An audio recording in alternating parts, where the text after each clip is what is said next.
After surviving a fall into the river that everyone insisted was just an accident, I moved in with my daughter's family to recover. But the very next morning, my granddaughter crept silently to my bedside and breathed into my ear, "Grandpa, you need to leave this house." I wanted to know why. She took my hand in both of hers, drew me across the room toward the air vent set into the wall, and murmured, "Look." I bent down, peered into the darkness, and went perfectly still when something horrifying blinked back at me. Welcome back to His Hidden Revenge. I'm glad you're here for this one. Before we go any further, drop a quick comment and tell me something. Is it a morning, where you are afternoon, or are you deep into the late night hours? There's something about listening to a story like this in the dark that hits differently. A note before we begin. Some elements of this story have been dramatized for the purposes of audio storytelling, and any resemblance to specific real individuals or events is purely coincidental. What matters most is the truth underneath the story, and that truth is very real. The Savannah River doesn't merely flow, it consumes. And as the cold current flooded my lungs, I understood that the man I'd called son for 5 years had finally dropped all pretense of caring for me. My name is Clifton Ardway, a 68-year-old retired architect with close-cropped white hair and eyes that still measured the world in blueprints. And I stood in silence along the Savannah River on that May morning in 2021, with no idea my life was about to be taken apart piece by piece. I have always lived by the logic of structures. A good foundation stays invisible until the storm arrives. I used to tell my students that, back at the university yet, I had failed to spot the rot eating through my own house. The River Street Promenade was my sanctuary, a place where the steady percussion of tide against stone gave a reliable geometry to my thoughts. The humidity was already thickening a smothering weight that carried the smell of salt and brackish marsh. Still, I felt a peculiar calm settle over me. I watched the low morning sun strike sparks off the ripples, my mind drifting to the drafting table waiting at home and the sketches for the new community center that still needed a finishing. My life was a sequence of carefully drawn lines and reinforced concrete, or so I had always believed. My knees carried the familiar burden of my years, but my mind stayed as keen as a laser level. Have you ever looked into the eyes of someone who shares your dinner table and realized they were measuring you for a casket? That thought came to me only when a shadow fell across my path. Dalton Vreeland, 41, moved with the practiced ease of a hedge fund manager. His expensive running gear cut a sharp contrast against the morning mist, as he closed the distance between us, between himself and his father-in-law. He looked vital, polished, and entirely wrong in the quiet solitude of my morning walk. He smiled, but it was a structural facade, a surface finish that never reached his calculating eyes. "You look tired, Clifton," he said, his voice wrapped in a concern so manufactured it raised the hair on my neck. "Maybe the walk is becoming too much for a man your age." I turned to face him, my grip tightening on the slick, rusted railing of the Riverwalk. "I've never felt sharper, Dalton," I answered, holding my voice as steady as a load-bearing beam. "Can you say the same for your fund?" The rumors of his losses had reached me, the fractures spreading through his financial empire, but I hadn't anticipated the sudden shift in the atmosphere around us. His expression hardened, the dutiful son-in-law mask sliding away to expose the cold arithmetic beneath. Then came the shove. No words, just gravity and the treachery of a hand I'd shaken 1,000 times. The railing gave way, not from age, but because it had been tampered with, the bolts worked loose by someone who knew my routine well. I struck the water with a bone-jarring impact. The Savannah River closed around me like an icy vault, and my waterlogged clothes dragged me down into the dark. Salt water scorched my lungs like flame. I clawed for the surface, but the current pressed against me with physical weight, a liquid hand pushing me into the silt. Just as the darkness began closing in, strong fingers seized my collar. Raul Estrada, a 28-year-old competitive swimmer with the lean, powerful build of an athlete in his prime, hauled me toward the muddy bank. He had been running his morning training laps in the river, his sleek wetsuit still streaming as he pulled me clear. "Stay with me, sir. Breathe." He shouted, his voice urgent and hard. I gasped, coughing the river out of my chest, my vision swimming in salt and morning glare. Through the haze, I made out Dalton's silhouette on the promenade above. He wasn't reaching for his phone. He was checking his watch. Roll glanced up at the promenade, his sharp eyes narrowing as they found Dalton. "I saw him up there," Roll said quietly, his breath still heavy from the effort. "I saw someone near you right before you went in." But Dalton was already in motion, phone pressed to his ear, his voice carrying across the water in practiced alarm. "Help, my father-in-law fell. Please send an ambulance." The performance had begun, and I was too broken to speak the truth. The sirens cut through the morning like a jagged blade, but it was the silence of the man standing above me that truly chilled my blood. Dalton didn't run or hide after he watched the river try to take me. Instead, he wove himself into the rescue, deploying his counterfeit concern as a shield to own the story from the very first moment. I lay on the muddy bank, gulping air that burned like liquid fire, while the paramedics scrambled down the slope toward us. My son-in-law stepped forward, his face folding into an Oscar-worthy display of panic. "Oh God, Clifton!" He cried out, his voice pitched loud enough for every arriving responder to register. I turned my head for 1 second. "How did you trip?" I tried to speak, but my throat was a raw channel of salt and silt, the metallic taste of blood coating my mouth. Roel Estrada hovered near the gurney, his eyes loaded with a suspicion the police hadn't yet picked up on. "He didn't trip," Roel said flatly, one finger pointing toward the promenade. "I saw someone near him." Dalton didn't pause for a breath, stepping squarely into Roel's line of sight and waving over a medic. "Please, he's in shock." Dalton cut in, his voice soaked in manufactured grief. "Focus on his breathing. He's been so unsteady lately." I felt the scratch of a wool blanket being tucked around my trembling muscles as they lifted me onto the gurney. Powerless rage burned in my gut, and all I could do was watch Dalton steal my voice. Riding in that ambulance was like being buried alive inside a box of neon light and sterile plastic, with my own would-be killer holding my hand. The rhythmic thudding of the ambulance floor reverberated through my skull, while the smell of ozone and rubbing alcohol filled the cramped compartment. Dalton leaned over me, his shadow swallowing the overhead lights. "Save your strength, Dad." He murmured, his face inches from mine. "You're confused. Just breathe." I dug my fingers into his arm, leaving faint red traces on his expensive sleeve. Pushed, I managed to rasp, but the word vanished beneath the engine's hum and the medic's clipped report. "His vitals are erratic." The paramedic noted, reading my terror as a heart under siege. Imagine the person who just tried to end your life being the only one the world trusts to save it. When we reached Savannah Memorial Hospital, everything dissolved into a smear of harsh fluorescent light and the bite of antiseptic. Dalton lingered at the desk to speak with the admitting nurse, seeding the narrative before I'd even been placed in a bed. "He's 68, I heard him say, through the open trauma bay door, but he's been acting much older lately. I was afraid something like this might happen. He was constructing a cage from my own aging body, and the doctors were handing him the lock."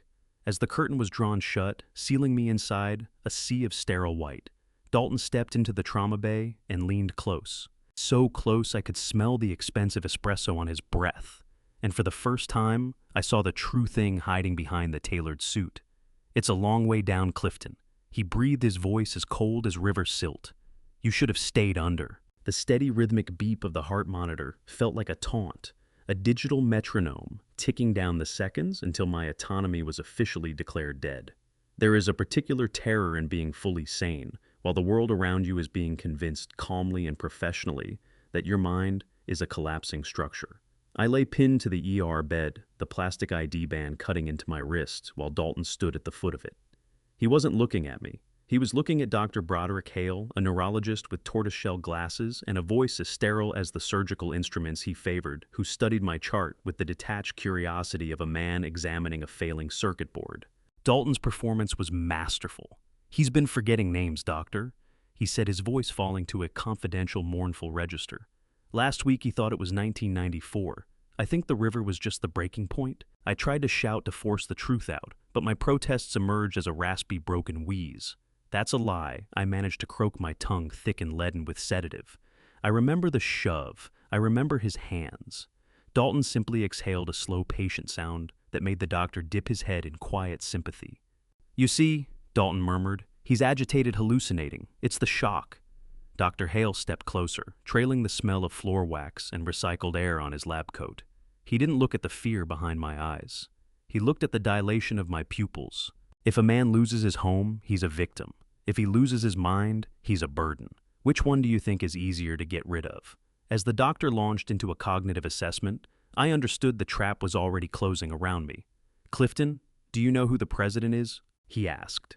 I knew the answer, but the moment I parted my lips, the room began to list sideways. The fluorescent ceiling light smeared into long white streaks. My head, it's spinning, I stammered. Why won't you listen about Dalton? Dr. Hale made a notation on his tablet, a look of pity in his eyes that cut deeper than the river water, still in my lungs. Clifton understood then that the sedative the nurse had administered wasn't standard procedure. Dalton had whispered something to the staff about violent outbursts, making certain I'd be too drugged to mount any defense during the evaluation. My memories were like blueprints left out in the rain ink, bleeding lines dissolving until the structure I'd always known was simply gone.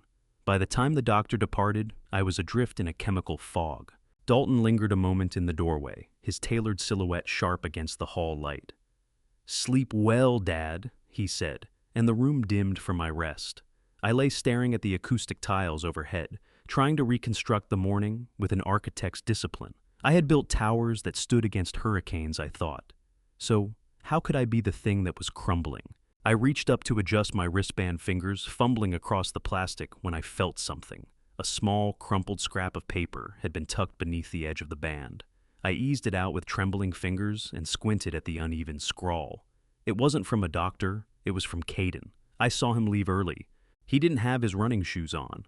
That note from my grandson was a thin lifeline stretched across a sea of lies, but it confirmed the most terrifying truth of all. The hunt hadn't ended at the river. It had simply moved indoors. I kept the thin slip of paper folded tight in my palm, a rough edge of truth cutting through the chemical fog. Freedom usually arrives with discharge papers, but as the orderly locked the brakes on my wheelchair, I recognized I wasn't being released. I was being transferred into a different kind of custody. The antiseptic smell of the hospital had soaked into my clothes like a second skin, a reminder of the institutional walls that had just failed me. I watched my daughter Nadia Vreeland, 40 years old, an interior designer, whose life was as carefully curated as the room she now paced. She regarded me with a mixture of pity and poorly concealed shame, her hands smoothing a cashmere wrap that probably cost more than my first drafting table. I insisted on calling a cab back to my own historic home on Jones Street, but she dismissed the notion with a wave of her hand. "I built that house with my own hands, Nadia," I said, my voice still a raw rasp. "I'm going home." Dad, you almost drowned," she replied in a tone of manufactured maternal concern that made my skin crawl. "The doctor says you're not tracking reality. You're coming to stay with us on Skidaway Island."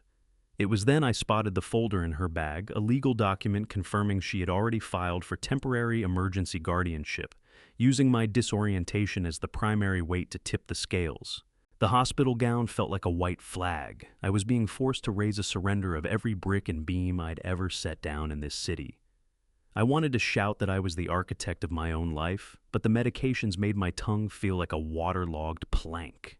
Nadia helped me into her luxury SUV, the door closing with a soft, expensive thud that sealed me off from the world. As we cleared the hospital grounds, I watched the familiar streets of Savannah blur past through the stale, recycled air of the climate control.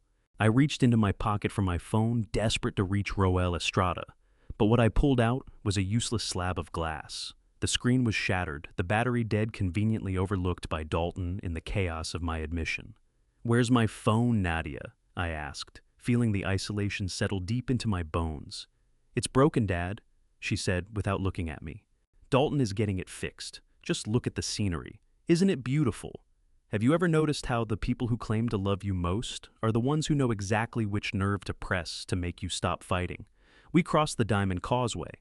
The engine's vibration hummed up through the seat as the blinding sun threw white fire off the Wilmington River below.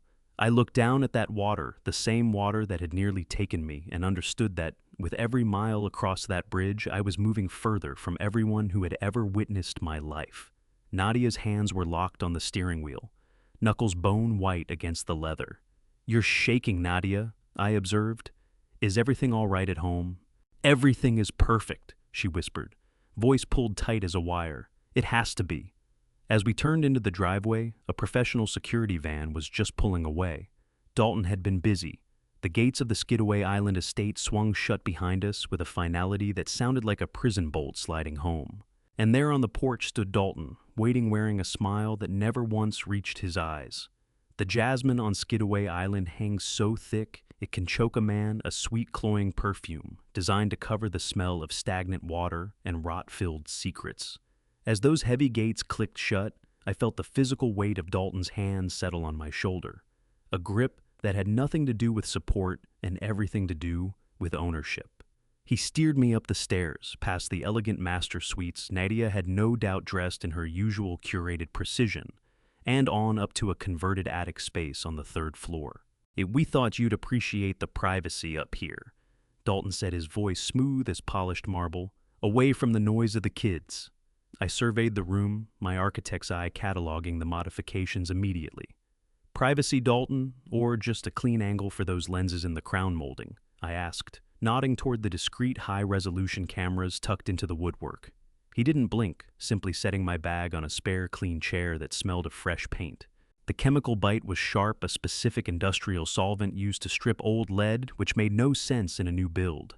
It caught at the back of my throat, a physical trigger engineered to produce the very headaches and confusion he wanted to record. I stood on the cold, polished hardwood and felt the house contracting around me like a well-designed trap. Dalton's hospitality was a velvet glove wrapped over brass knuckles. It looked soft, but every time his hand touched my shoulder, I felt the bone-deep bruise of his real intentions. "We value routine in this house, Dad," he told me later at the dinner table. "It helps keep everyone focused." I looked at the over-salted, expensive lamb chop on my plate, then at my grandchildren. Caden Vreeland, lanky 12 years old, with my own sharp gaze, sat with a posture so rigid it looked painful eyes flicking toward the security sensors mounted in the corners. Beside him, 8-year-old Petra Vreeland clutched her fork, watching her father with eyes that had seen far more than any child ever should. "Focused on what, Dalton?" I asked, keeping my voice steady despite the chemical haze beginning to close in. "The next quarterly report or the next accident?" Nadia looked away, her silence a load-bearing wall for Dalton's ego. The tension was an audible hum, rivaled only by the high-efficiency HVAC system pushing its tainted air through the vents. Then I saw it, the hole where the lock should have been a void in the wood, telling me I was no longer a guest, but a specimen. After dinner, Dalton intercepted me in the upper hallway and pressed a printed itinerary into my hand. It scheduled cognitive exercises and mandatory rest periods like a prison timetable. "It's for your own safety, Clifton," he said, his smile never touching his eyes. "In case you wander during one of your episodes." He gestured to my door where the lock had been removed and replaced with a simple latch that could only be engaged from the outside. I stepped into my room, the hallway cameras adjusting their focus behind me, with a sound like a persistent insect. As I moved to close the door, I caught a glimpse of Petra in the shadows of the nursery wing. She didn't wave or say a word. She simply pressed a single finger to her lips and pointed toward the ventilation grate in my ceiling. I looked at the grate sheet indicated the metal slats humming with the central air, and understood I wasn't merely being watched. I was being listened to. The nightmare didn't end when I opened my eyes. It had simply traded the black water of the Savannah River for the suffocating silence of a house that wanted me dead. I lay awake in that third-floor attic room, my lungs still feeling heavy, as though the river silt had never truly left them. Above me, the ventilation grate hummed with a low, persistent vibration, a rhythmic pulse I soon recognized as far too consistent for a standard HVAC system. As an architect, I understood the acoustic character of a home like this. That hum was no mechanical artifact. It was a white noise generator, a clever structural addition purpose-built to mask the sounds of Dalton and Nadia moving through the floors below while they finalized whatever plan required my quiet disappearance. The chemical smell bleeding from the walls, that sharp bite of industrial solvent thickened in the humid midnight air, making my head throb and my thoughts splinter into jagged fragments. Exactly as Dalton intended. I forced myself to focus. Walls don't just speak, Clifton. I breathed into the empty room. They record. I traced the house's layout in my mind, the ductwork, the reinforced floorboards hunting for any flaw in the cage. A faint metallic click sounded at the door. The latch lifted from the outside. I went rigid, heart hammering against my ribs as a small figure slipped through the gap, silhouetted in pale moonlight. It was Caden. His frame looked fragile, trembling as he clutched a small electronic device and moved with ghostly quiet to my bedside. "Grandpa, don't make a sound." He breathed it more than said it, his voice nearly swallowed by the white noise. "The vents. He can hear your breathing. Clifton warned. "What are you doing here?" I asked, reaching out to touch his arm. "You're shaking, son." He didn't answer, just locked his fingers around mine, and they felt like ice. "You have to see the papers," he insisted. "He thinks you're too far gone to care, but he's stripping everything out. How do you explain to a 12-year-old that the man who gave him his name is the same man trying to erase yours?" I didn't have the words, so I simply followed him. Caden led me out of the room, guiding me through the shadows with a terrifying expertise. He knew precisely which floorboards to avoid so as not to trigger the sensors Dalton had installed. We descended to the second floor, the heavy rhythmic ticking of a tall pendulum clock downstairs, marking time like a heartbeat. We stopped before a heavy mahogany door that Dalton kept triple locked. Caden produced a key he had lifted from Dalton's gym bag and eased it into the lock. The key turned, a cold, heavy sound, the sound of a vault opening or a grave. "He's in the office every night until 4 Doras," Caden whispered. "We only have 20 minutes. As he pushed the door open, something caught my eye and turned my blood colder than the river water ever had. Caden was wearing his running shoes, the neon-trim pair Dalton claimed he'd had on during his own run that morning. My grandson hadn't merely heard about the accident. He had been there. He had seen the push. Caden's hand tightened around mine, his knuckles white as he pushed the door open to reveal a room soaked in the sickly blue glow of 3 computer monitors and a desk buried in files bearing my name. Stepping into that office felt like walking into a crime scene that hadn't finished happening yet, a room where my entire existence had been reduced to spreadsheets and cold calculated risk. The smell of stale single-origin espresso and the sight of a folder labeled with my social security number greeted me as the door clicked shut behind Caden and me. I understood almost immediately that the contingency folder on top had been created 6 months ago, proof that the river incident was no sudden impulse but a long-term strategy meticulously drafted by the man my daughter called her husband. The office sat in that same sickly blue light, the glow rippling across Caden's tortoiseshell glasses as he watched the door. A hard drive whirred in the background, a mechanical heartbeat inside a room full of digital shadows. On the screens I saw the true state of Dalton's world. He was logged into a private server for his hedge fund, but the charts weren't climbing. What I saw instead was a series of red alert graphs showing a total collapse of investor capital, a bleeding crimson line that cut sharply against the success he performed for the world over dinner. Caden pointed to a specific drawer beneath the heavy mahogany desk, one reinforced with steel and conspicuously out of place in a modern home office. "He spends hours here." "Grandpa," Caden whispered, his voice trembling, "he doesn't look at stocks, he looks at this." I studied the cascading losses on the screen and shook my head. "Those numbers are bleeding, Caden. This isn't a fund, it's a furnace." I reached for the drawer, the metal cold against my skin.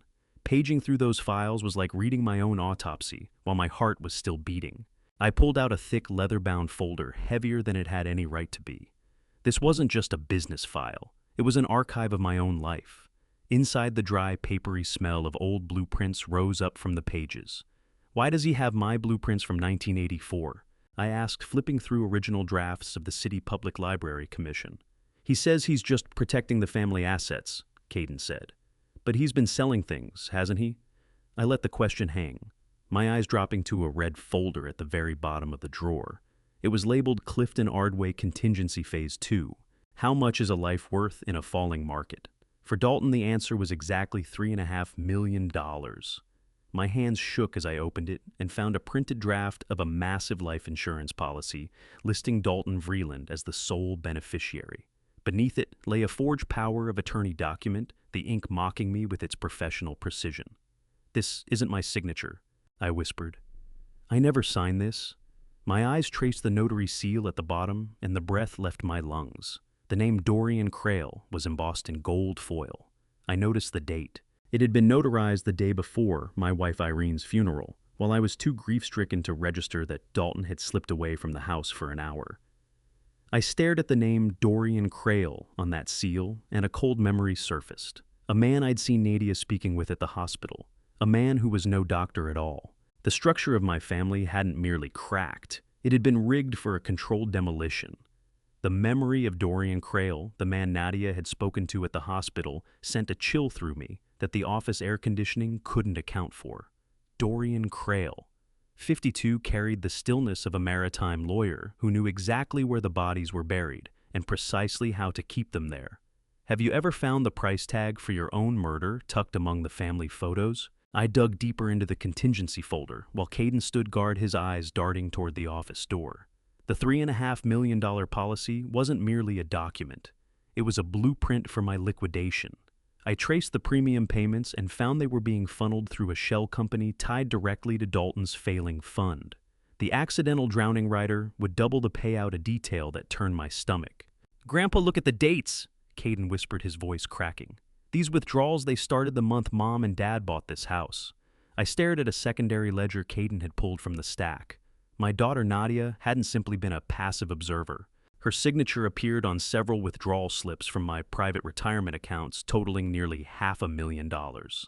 They didn't just want me dead, Caden. They've already started eating my ghost. The betrayal was a structural failure, a load-bearing wall of my life crumbling in real time.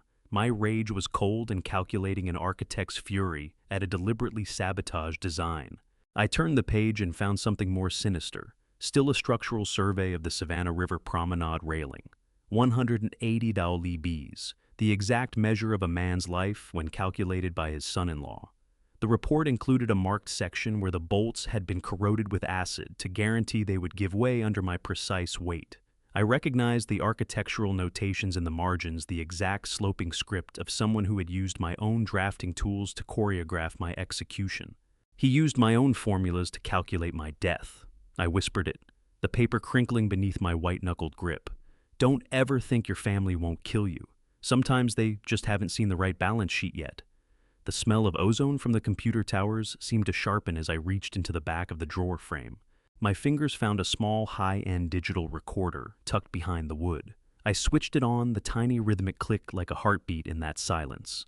What came back through the speaker was my own voice from the hospital, but wrong. Heavily edited, my words spliced and stitched until I sounded incoherent, unhinged. Dalton had been manufacturing the evidence for my competency hearing, carving my words down until I sounded like a man who had lost his grip on the world. "That's not what I said," I told Caden, my eyes stinging. "He's cutting the words out." I scrolled to the bottom of the digital files and found one dated months before the river. It was titled Trial Run. My heart stopped.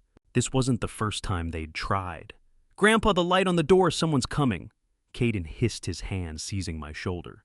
The red laser of the security sensor on the door frame blinked to green, and the heavy thud of a footstep echoed in the hallway just outside.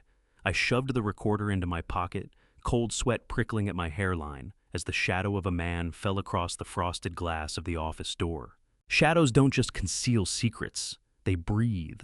And as the floorboard outside the office groaned beneath a man's weight, I understood that the person who wanted my life was only inches away from taking it. That heavy thud against the mahogany door sent a jolt of adrenaline through my aged frame. I grabbed Caden by the shoulder fingers, digging into his thin shirt, and dragged him toward the knee-hole of the massive desk.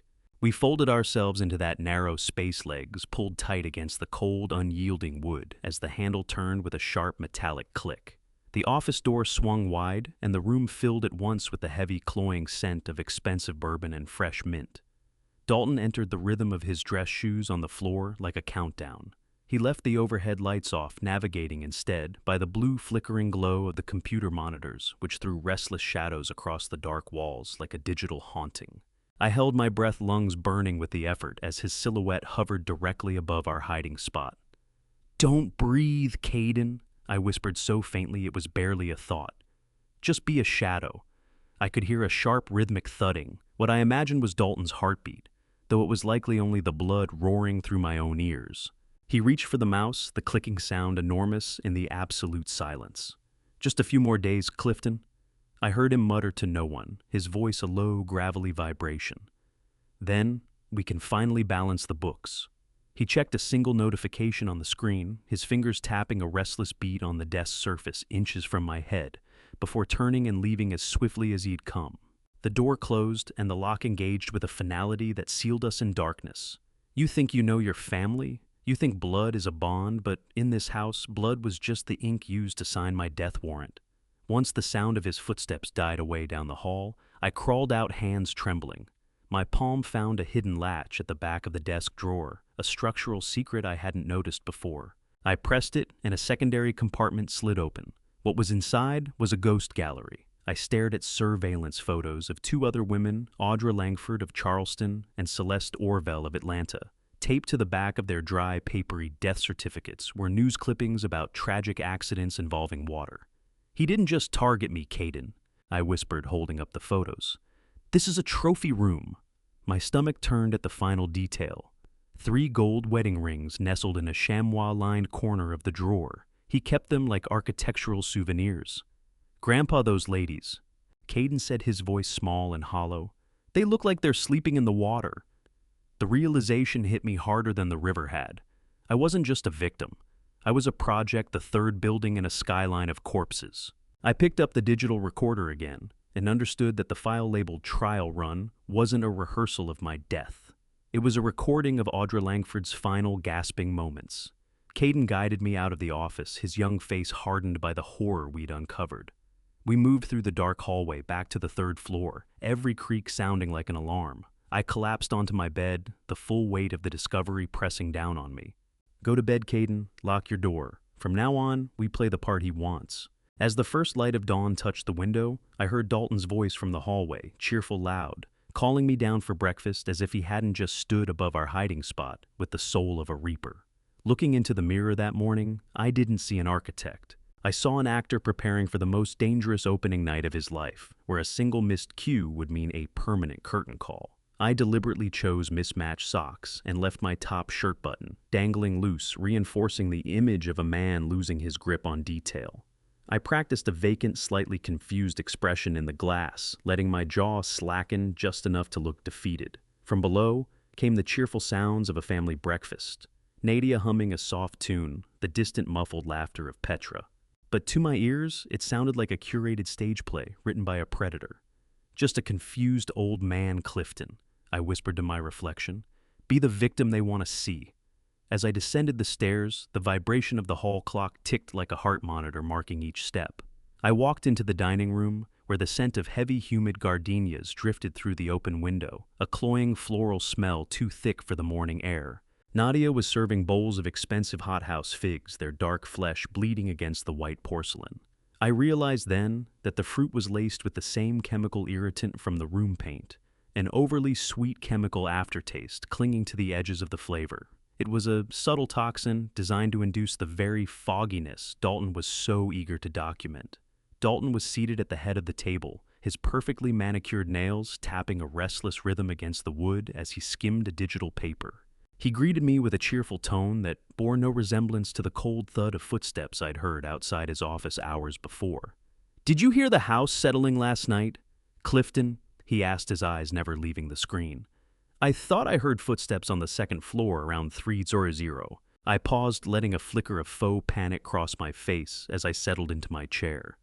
I had a dream about the River Dalton. I think I got up for water, but I couldn't find the kitchen. The stairs, they keep moving on me." Have you ever sat across from your own flesh and blood and watched them wait for you to fail, like vultures circling a dying animal in a $5,000 dining room?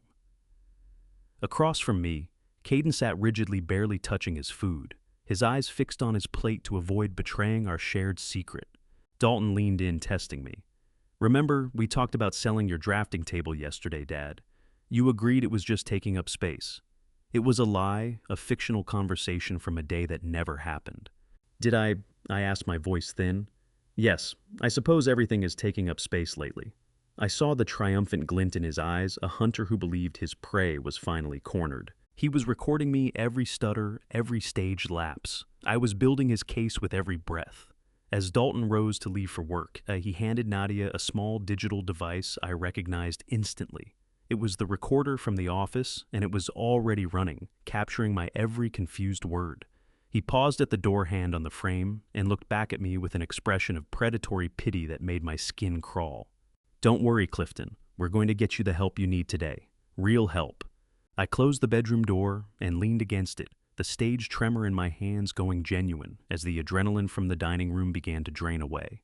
The silence of the attic room pressed against my ears like a physical weight, broken only by the faint hum of the white noise generator.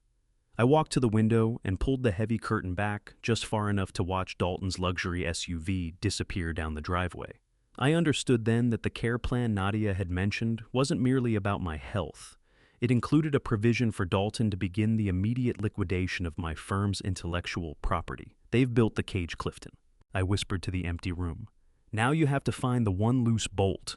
I began a mental structural inventory right away, picking apart the morning's performance the way an architect dismantles a flawed blueprint. The evidence from the office was in my possession, but I was physically stranded on the third floor and legally being cornered by the cognitive specialist Dalton was bringing in. The dust motes drifting through the morning light seemed to taunt my captivity. I reached into the hidden compartment of my suitcase and drew out a small chamois pouch. The cedar scent from the trunk where it normally rested still clung to it. I lifted out my wife, Irene's wedding ring, the cool, smooth weight of the gold, a steadying anchor in my unsteady palm. Grief is a heavy stone, but held the right way it becomes a weapon. I turned the band between my fingers, calling up the 45 years we had spent building a life together in Savannah. That ring stood for more than love. It was the physical anchor of the integrity Dalton was working to strip away. "I promised you I'd look after her. Irene," I muttered, my voice splintering. "But how do I save a daughter who's helping the man holding the knife?" I thought of the values we had raised Nadia with, and the crushing guilt of failing to see Dalton's predatory nature sooner threatened to pull me under. He isn't just taking my money, he's dismantling the legacy I spent decades constructing. You never know the true strength of a structure until someone tries to tear it down. Dalton was about to learn exactly how deep my pilings went. I recognized that my foundation was still solid, far stronger than the hollow greed he was built upon. I moved to return the ring, but my fingers grazed something else resting at the bottom of the chamois pouch. Tucked beneath it was a small handwritten note from Irene, composed shortly before she passed. "Don't let our daughter lose her way in the shadows," it read. My heart stopped. She had sensed something about Dalton even then, a mother's intuition detecting the rot before the architect noticed the cracks. I folded the note away, my eyes sharpening with a clarity no sedative-laced fruit could reach. "A building only falls if the foundation is weak," I told the shadows. "Mine isn't." I straightened my shirt, the tremor leaving my hands as a cold, calculating resolve moved in to fill the space. The sharp, rhythmic knock at my door wasn't Caden's quiet tap. It was the heavy, assured rap of someone who considered the room theirs. The metallic snap of the latch rang out like a hammer strike, marking the end of my brief peace. My daughter did not enter the way a child comes seeking her father. She moved in the way a surveyor assesses a condemned building, her eyes mapping the cracks she believed were spreading through my mind. The groan of the door hinges as Nadia crossed into the space she had helped turn into a prison resonated through my chest. She carried a small tea tray, the porcelain cups rattling a nervous rhythm against the wood. Her voice was a rehearsed clinical warmth that carried the scent of lavender and antiseptic, a sharp contrast to the genuine tenderness she once had. "Dad, we know you miss Mom," she said, setting the tray down with practiced softness. "But you're seeing things that aren't there. You're scaring the children." As she poured the tea, a manila envelope slipped from her designer bag and dropped to the floor. I caught a glimpse of the contents before she snatched it back. Glossy photographs of two women I had never seen smiling at charity galas and yacht clubs. On the back of one photo was a handwritten note in an unfamiliar hand. They trusted him too. Nadia's face drained of color as she forced the envelope back into her bag. "It's nothing, Dad, just old client files." But her hands were trembling so badly the teacup clattered against the saucer. Someone was warning her, and she was either too terrified or too complicit to hear it. I sat upright, the note from Irene still a hot coal against my ribs. "I miss her every second, Nadia, but grief doesn't make a man hallucinate a hand on his back in the river." She didn't flinch. Instead, she leaned forward, her eyes filmed with a pity that felt like a burial. She began speaking about the strain I had been carrying since Irene's death in 2019, gently suggesting that my mourning had hardened into a permanent cognitive break. I understood then that she was simply reciting Dalton's carefully constructed talking points, serving as the soft edge of the blade designed to sever me from my own life. "Do you know what it feels like to have your own love for your dead wife used as the lock on your prison door? There is a singular kind of agony in watching your own child weaponize your widowhood." As she poured the tea, the sleeve of her silk blouse rode back, exposing a new Pave sapphire watch. I recognized it at once from the credit card statements I had come across in Dalton's office, glittering blood money drawn from my own retirement account. Nadia caught my gaze and quickly tugged her sleeve down. She raised a family brunch from 6 months ago that I had supposedly forgotten, offering it as proof of my accelerating decline. I understood they had been keeping a meticulous record of every small misstep I had made while grieving assembling a case for my incompetence long before the push into the river. Dalton says it's complex bereavement disorder, she whispered. He's just trying to protect your legacy. Is that what we're calling it now? I asked, my voice steady, despite the hammer of my pulse. Protecting a legacy by putting the legatee in a cage. She was the drywall over the rot, seamless, lovely, and entirely complicit in the structural collapse of our family. The tall pendulum clock in the foyer downstairs ticked a heavy mocking beat that seemed to flood the silence. Nadia informed me that a cognitive specialist would be arriving within the hour, and that I needed to cooperate for everyone's sake. Just tell the doctor the truth, Dad. Tell him how tired you are. As she turned to leave, she reached for the chamois pouch holding Irene's ring on the nightstand. I'll keep this safe so you don't misplace it again, she said. I watched her go, my heart hardening into a diamond of resolve. When the door latched, I noticed she had left behind a printed document on the chair. I picked up the forgotten symptom log, my eyes moving across the notes written in Dorian Crale's hand. Triggers Irene the firm the river. Aim for high agitation. The psychological campaign had entered its final phase, and the enemy was already inside the walls. The crisp, purposeful footsteps on the porch announced the arrival of someone who intended to finish what the river had started. But there were other ruins to inspect first. I slipped the symptom log into my pocket, the paper cold and leaden against my thigh, and made my way down to the kitchen. The room was bright, filled with the cheerful hum of a sub-zero refrigerator and the rich aroma of single-origin espresso. Yet as I stood in the doorway, I understood I was looking at a theater of theft in which my own daughter had the lead role. Nadia was busy arranging a delivery of artisanal groceries, her movements sharp and agitated. I spotted a stack of past-due notices for the children's private school tuition, tucked inside a heavy Italian cookbook, the red ink leaping off the white paper like a fresh wound. It seemed the financial unraveling was further along than even Dalton's office files had indicated. I watched her for a moment, noting the designer shoes she tried to keep out of sight behind the marble island, and the new espresso machine that likely cost more than my first car. Her materialism had made her perfect clay for Dalton to shape into a criminal accomplice. That is a lot of groceries for 4 people. Nadia, I said, my voice shedding its confused veneer. Dalton's fund must be doing better than the news suggests. She startled, her heels clattering on the polished floor. We just like quality, Dad. Don't worry about the receipts. I moved to the quartz countertop, the surface cold and smooth beneath my fingers. I saw the statements in the office, Nadia. $400 to $1,000 in credit card debt.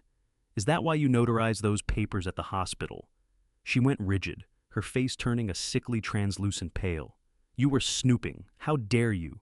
You are supposed to be resting, not acting like a spy in my own home. She was a structure under immense stress, the load-bearing walls of her conscience bowing beneath the weight of a life she could no longer afford. I dropped the act entirely, my voice becoming the authoritative architect once more. Do you truly trust him, Nadia? Or are you just too afraid of the debt to look him in the eye? My heart broke for her, yet I couldn't ignore the rot. How many dinners can you buy with your father's soul before the taste of the food turns to ash in your mouth? Nadia exploded, then a defensive rant fueled by desperation. You are being paranoid, she shrieked, wielding the very language from Dorian Crale's clinical notes as a shield against the truth. You're delusional. I'm calling Dalton. You're clearly having another one of your episodes and need to go upstairs. She swept the expensive groceries into the sink with a wild, destructive fury and stormed out. As she fled, her phone tumbled from her pocket and skittered across the marble floor. It landed face up the screen, blazing to life with a text from Dalton. I leaned in, eyes narrowing as I read, Is the old man quiet? Yet Crale says we need the signature by Friday or the house is gone. I stood alone in the cold brightness of the kitchen, the refrigerator's hum, the only sound remaining. The text on Nadia's phone winked out, but those words, or the house is gone, stayed scorched into my vision. They weren't simply killing me for profit, they were killing me for survival. And survival isn't only about outrunning a predator. It's about reading the architecture of his past kills. And when Caden slipped me a thin, worn envelope in the hallway, I knew the blueprints of my own destruction were finally in my hands. The front door latch had clicked earlier, marking Nadia's retreat to the garden, but it was Caden's shadow appearing in the service hallway that carried the real evidence. He stood there, chest heaving, his young face drawn into a mask of protective urgency no child should ever have to wear. "He was going to throw these away, Grandpa," Caden whispered, his voice barely rising above the hum of the house. "I found them in the trash bag in his car." He pressed the envelope into my hand. As I drew out the first item, a dry cleaning receipt crinkled in my trembling fingers. It was for a suit Dalton had worn on the day of my accident, marked with urgent notes about river mud and salt stains, despite his sworn statement to police that he had never gone near the water.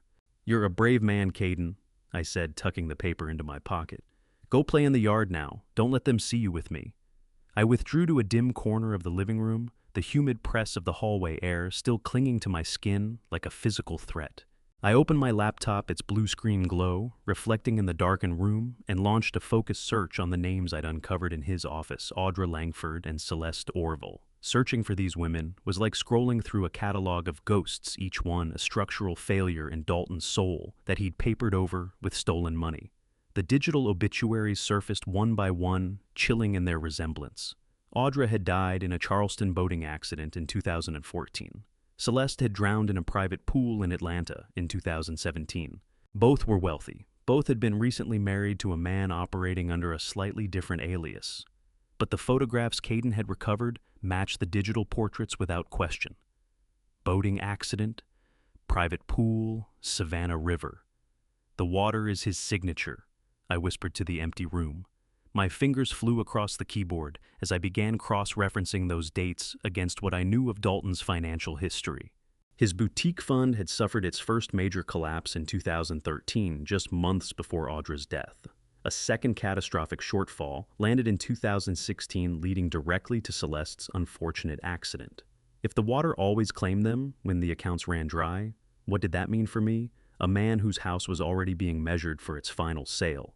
The current deficit was $3.1 million, a hole so deep that my own end-of-life timeline had been pushed forward to meet a hard Friday deadline. He's not just a killer, he's an actuary of murder. I'm the third-quarter dividend. A visceral revulsion washed over me as I recognized I was nothing more than a line item on a balance sheet. I scrolled further down Celeste Orville's page and found a final haunting detail. Her obituary noted a surviving stepson who had vanished once the inheritance was settled, a pattern of total erasure. I was still staring at Celeste's smiling face on the screen when the sharp rhythmic rattle of the front door handle shattered the quiet. Dalton's silhouette filled the frosted glass, blocking out the afternoon sun. And for one suspended second, the world went perfectly still. The laptop screen felt like a beacon in that dim room, a glowing confession of my lucidity that I had exactly 3 seconds to extinguish before my executioner stepped through the door. The heavy front door swung open with a thud, and Dalton's chillingly measured voice called out my name. With a sharp click, I snapped the lid shut, the heat radiating from the laptop's underside, pressing into my palm like a brand. I sank back into the armchair and fixed my gaze on a nearby floor lamp, with the vacant glassy stare I had rehearsed in the mirror. Dalton came around the corner, his presence filling the room with cold authority. He didn't speak right away. He walked directly to the coffee table and laid his hand flat on the laptop lid. "The laptop is warm, Clifton," he said, his voice dropping an octave. "I thought you were napping." I let my jaw slacken, conjuring a dry, sticky feeling in my throat. "I was looking for the blueprints for the St. Jude steeple." I murmured, my voice thin and unsteady. "The one with the copper cap. Do you have the copper, Dalton? We need it for the foundation." He studied me with a blend of suspicion and a darkening, predatory patience. His voice was like sandpaper drawn across fine mahogany grating, destructive intent on stripping away every layer of my dignity until nothing but the raw, vulnerable grain was left. "Nadia says you were shouting about money in the kitchen," he said, circling my chair like a wolf. "That's not like you, Clifton. It sounds like agitated paranoia." I looked back at him, blinking slowly. "Money?" I asked, tilting my head. I was asking about the gardenias. They smell like the hospital, don't they?" It was only then I understood he wasn't guessing. He had a remote access application on that laptop. He had watched my search into Audra and Celeste in real time. That was why he was home early. He wasn't here to look in on me. He was here to accelerate the end. A luxury sedan crunched over the gravel drive and pulled up to the house a full hour ahead of schedule. Have you ever seen your own death warrant being lifted from a stranger's trunk, disguised as a real estate sign? Through the window, I watched a man in a charcoal suit unload exactly that, the sharp metal stakes glinting in the afternoon light. The house was already going to market, and I hadn't even been declared incompetent yet. "The doctor is early," Dalton said, his smile sharpening into something lethal. "He's a private consultant recommended by Dorian Crale. He's very thorough, Clifton. He'll see right through the foundations." Through the glass, I watched a second man in a navy blazer climb out of the sedan and haul a heavy wooden stake from the trunk. It was not medical equipment. It was a real estate sign. The polished placard read, "Historic Savannah. Property coming soon," with a glossy photograph of my Jones Street home. Dalton was already marketing my house, liquidating my life, before the ink on the competency papers had even dried. The audacity was breathtaking. He hadn't merely planned my death. He had already spent the inheritance.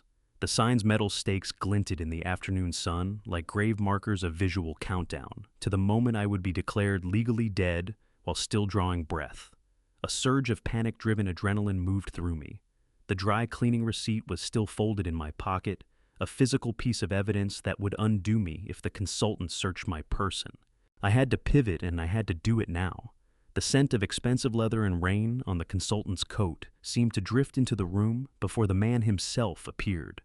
Dalton's hand clamped onto my elbow with the grip of a vice, steering me toward the study. "Time for your checkup, Clifton. Try to be coherent. Your future depends on it." I let myself be led, my mind racing to find somewhere to hide the truth while my body performed the role of a crumbling ruin. The study door clicked shut with the finality of a prison bolt, and I found myself looking into the cold, clinical eyes of a man whose purpose was to dismantle my life with a clipboard. I sat in the high-backed leather chair, the dry smell of old bindings and fresh printing ink heavy in the air, while Dalton stood behind me like a warden.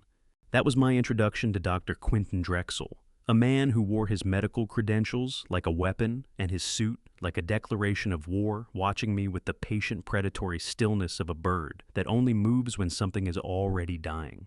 My pulse was hammering hard enough to crack ribs, but I kept my face loose and unreadable. As the evaluation got underway, I noticed Drexel had on a high-end Pavé sapphire watch, a piece from Dalton's own hedge fund's exclusive merchandise line. A quiet confession. He wasn't some independent consultant. He was a direct business associate already on the payroll. "Clifton, can you tell me what you were looking for on the laptop this afternoon?" He asked it with a voice like oiled machinery, smooth and designed to cut. I leaned into my role and let out a dry, rasping cough. "Blueprints. Old Savannah is built on such shaky pilings, don't you think?" I murmured, drifting my gaze toward the window. He moved into a sequence of standard cognitive tests, but the questions had been rigged-loaded precisely to trigger the agitated paranoia Dorian Crale had cataloged in my symptom log. Each time his thumb hit the tablet screen, I could feel the walls inching closer.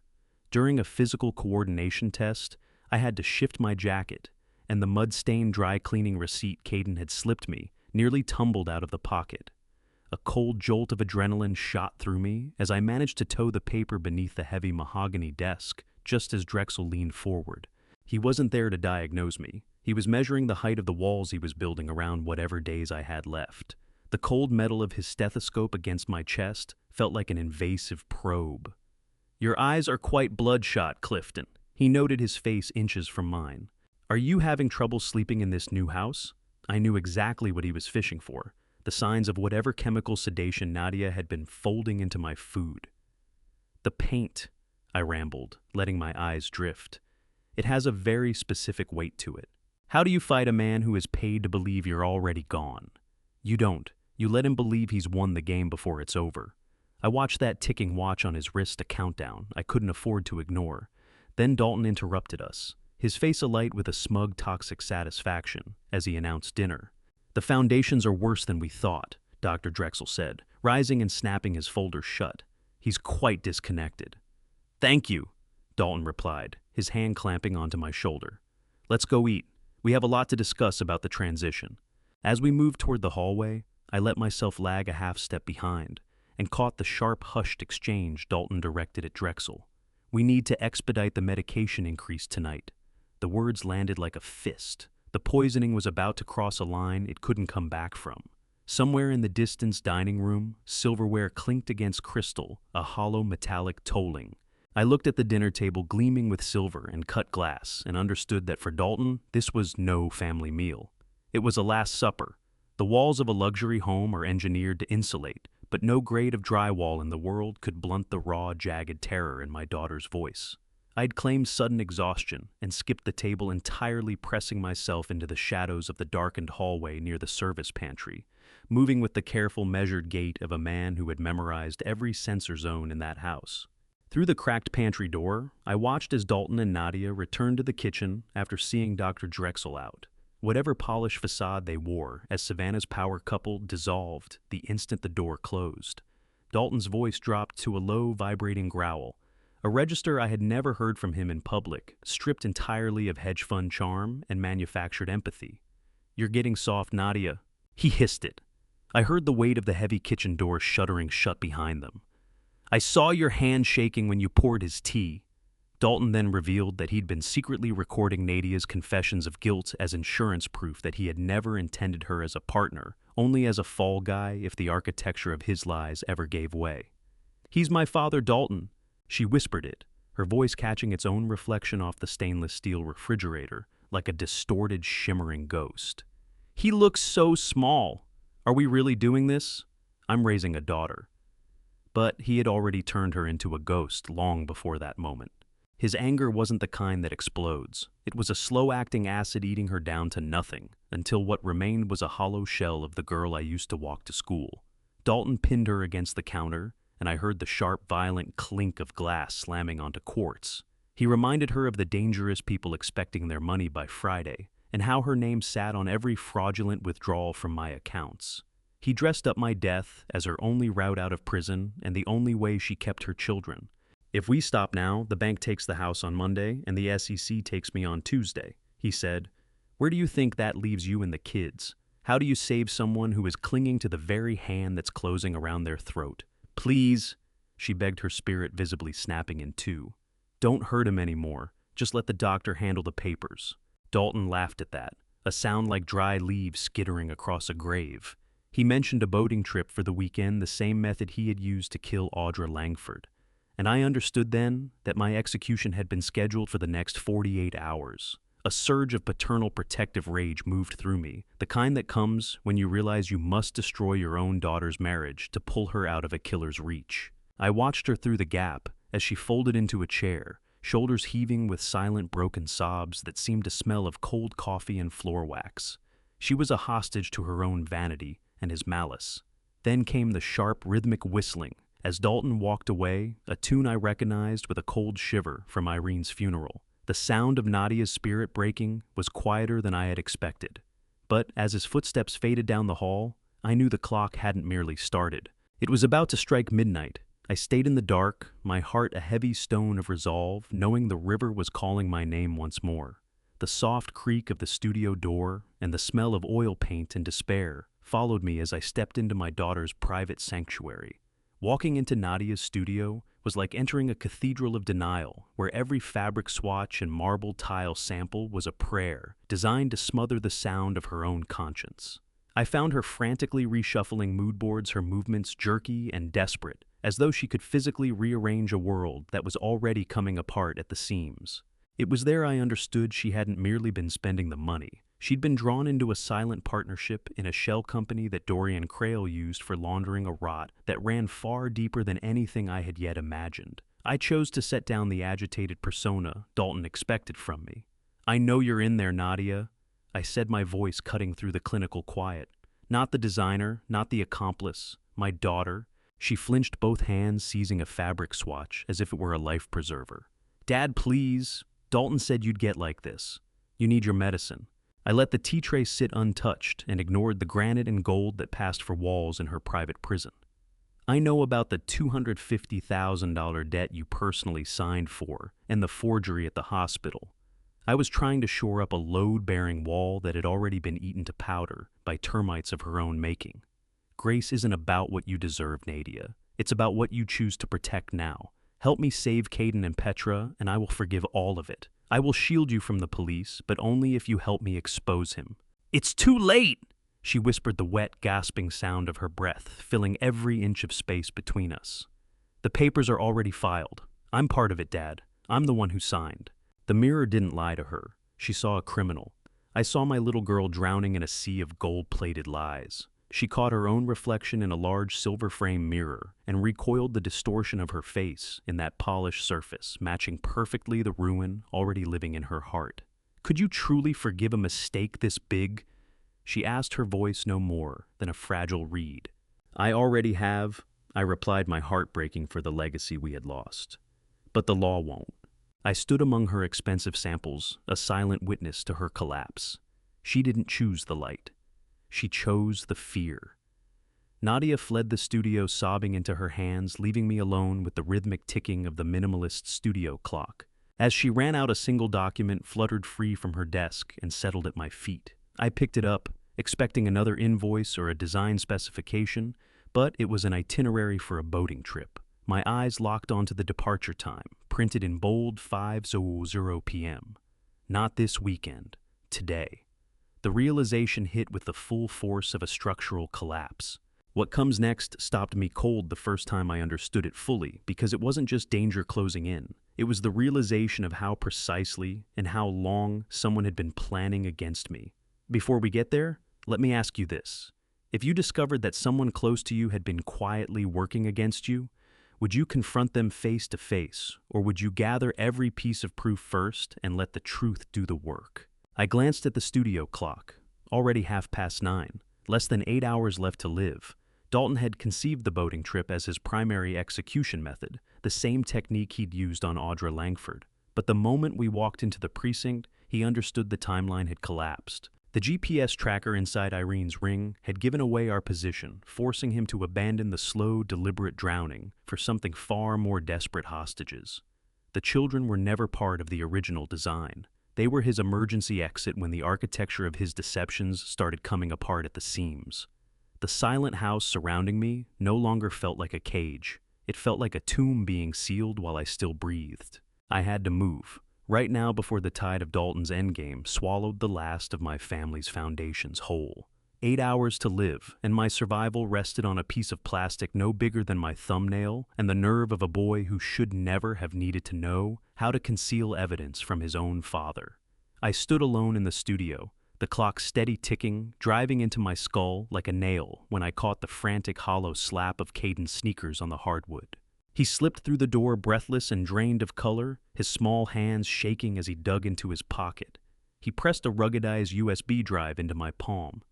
"I found it, Grandpa," he whispered, the smell of damp drywall and dust still caught in his hair. It was inside a hollowed-out book in the office. The emails. They had been mapping out the boating excursion since before the river. A surge of fierce protective love rose in my chest, alongside a cold and calculated rage. "You did well, Caden. Now listen. If they take me today, you have to find a way to get this to Roel Estrada."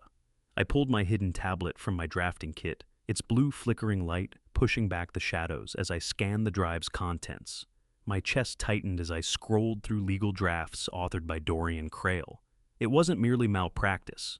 The drive revealed that Dorian Crail was actually Dalton's biological brother, making this a predatory family conspiracy from the start. They had mapped out a systematic looting of my architectural legacy, including a fraudulent contract to offload my firm to an offshore entity. The emails confirmed that Dalton intended to settle a high-interest debt to investors using the proceeds of my death. "It's a systematic dismantling," I muttered. "They've already spent my life twice over. How many gigabytes does it take to document the complete betrayal of a father? Not many, as it turns out." The vibration of the SUV reached me from the driveway gravel crunching under the tires. I knew I couldn't carry the drive on my person during the evaluation or the trip. I looked at the structural metal beam running through the studio wall. "Quick, Caden, behind the load-bearing header," I hissed. "They'll never think to check the structure." Together we secured the drive behind the beam using a magnetic strip. That flash drive felt like a live grenade capable of leveling Dalton's entire empire, but only if I survived long enough to pull the pin. As I stepped back, a final notification on the tablet stopped my blood cold. Dalton had planted a GPS tracker inside my wedding ring, the very ring Nadia had taken for safekeeping earlier. They weren't simply monitoring my mind, they were tracking my every move through the one object I still held sacred from Irene. The house was no longer a home. It was a sensory-mapped cage where even my grief had been turned into a weapon against me. I fumbled to shut down the tablet fingers clumsy against the glass as footsteps closed in on the door. The studio door handle turned the heavy mahogany, groaning, as though trying to warn me, and I realized I was still holding the tablet in plain sight. A widening wedge of hall light began to bleed into the room, threatening to expose the last of my secrets. I shoved the device beneath a pile of fabric swatches, my heart hammering a frantic rhythm against my ribs, and turned to meet the door just as the latch clicked open. I drove the tablet under a stack of old blueprints a heartbeat before the door swung wide, my pulse battering my ribs like a trapped bird sensing the cat's shadow. Dalton entered the studio, his tailored silhouette swallowing the light from the hall. His eyes cold, restless, made an immediate surgical sweep of the room, hunting for Caden or any stray thread of evidence. "You're wandering again, Clifton," he said, his voice carrying that smooth hedge fund arrogance I had come to despise. "This isn't your room." I let my jaw go slack, pulling on the vacant mask of the drifting elder. "The headers, they're steel, aren't they?" I rambled, gesturing toward the structural beam where the USB drive was hidden. "Good for the weight, very good for the weight." He sneered, checking the room's atmosphere as if he could taste my panic in the air. Just then my phone, which Caden had somehow secretly recharged, buzzed in my pocket. It was then I understood that Detective Pelham wasn't calling merely about the railing. Raul Estrada had actually filmed the push on his phone, but had been too frightened to come forward until he spotted Dalton's SUV again. That vibration hit me like a lightning bolt in a room built of dry timber, dangerous, unexpected, and the only thing that could cut through the dark. I drew the phone out with cold, slick fingers and answered. "Mr. Ardway, this is Detective Pelham. We found traces of acid on the bolts. We need to talk." Detective Pelham's voice was like seasoned oak, rough, solid, weighted with 20 years of Savannah's darkest secrets. My heart leaped, but I could see Dalton drifting toward the doorway, leaning against the frame to listen. "Yes," I croaked, keeping my tone vague and muddled. "I remember the water. It was so cold. Have you ever held a conversation knowing that every word you chose was a brick being laid in the wall of your own defense?" I could feel Dalton's predatory stare pressing into my back like a physical weight. I needed to arrange a meeting without betraying the fact that my mind was fully intact.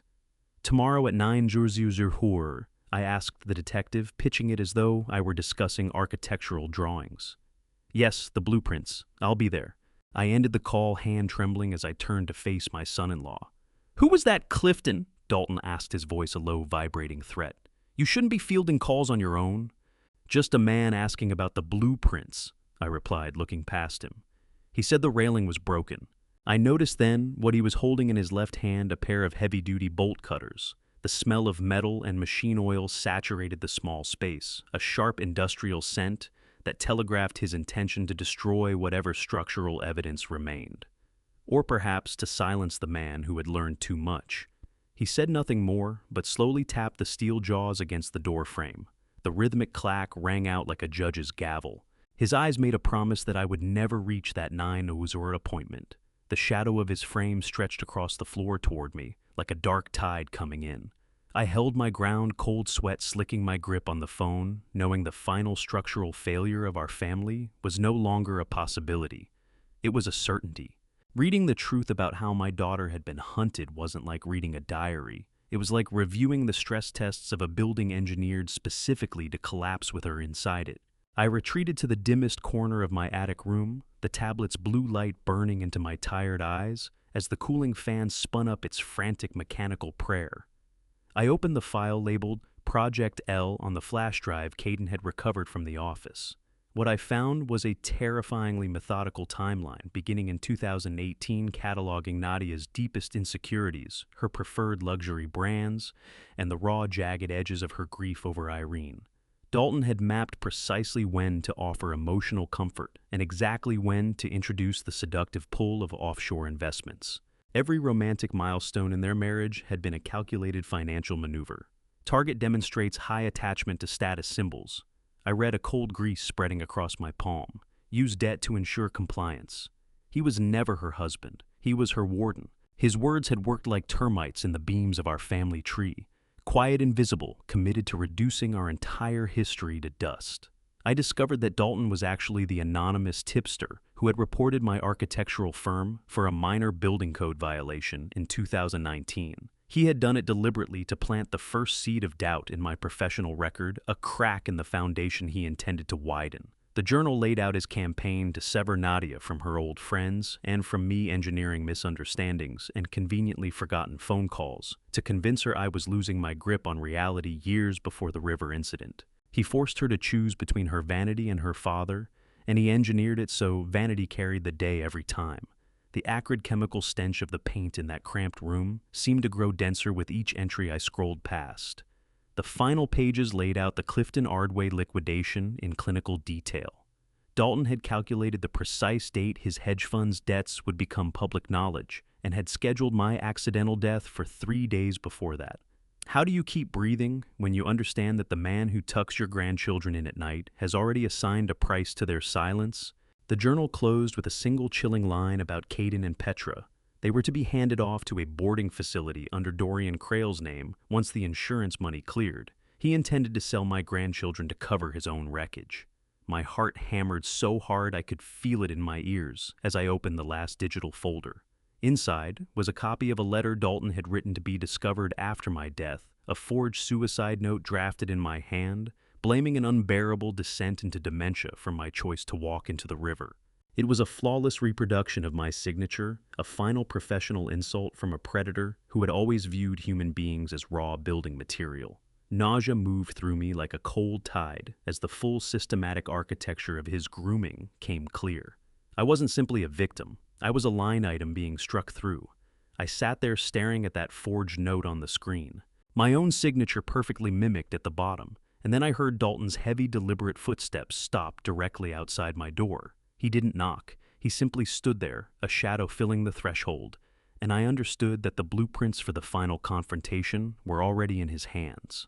The gray, watery light of a Charleston dawn seeped through the attic window, and the sound of a zipper dragging shut on a duffel bag somewhere below told me the final phase had started. I drove the tablet deep into my waistband, the cold edge of it pressed against my skin, a sharp, constant reminder of what I was carrying.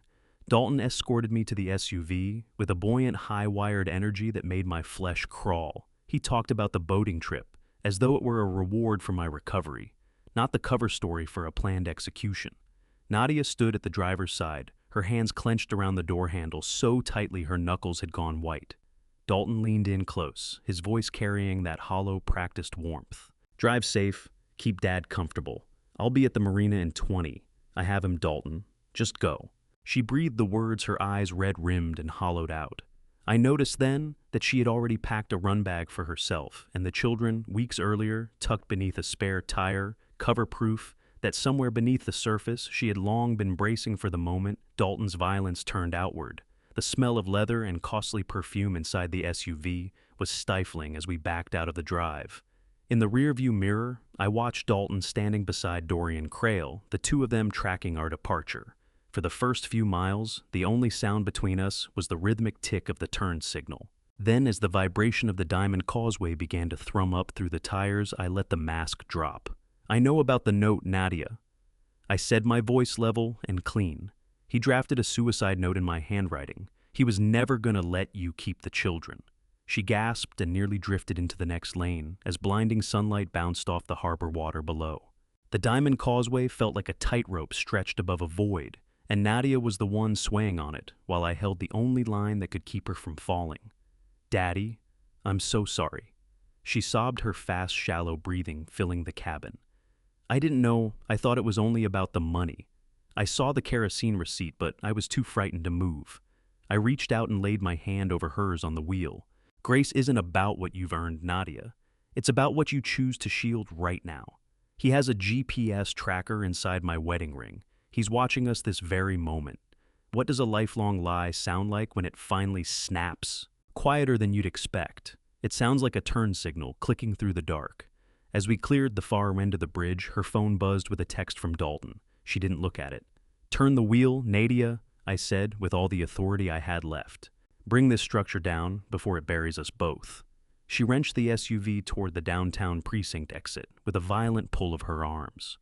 I'm going to tell them everything, she breathed, even the parts that put me in a cell. As we swung into the police station lot, a hard, grim wave of relief moved through me. Raul Estrada's truck was already sitting near the entrance. The swimmer had beaten us there, video evidence in hand. Nadia cut the engine and pressed her forehead to the steering wheel, her whole body trembling beneath the weight of what she had just chosen.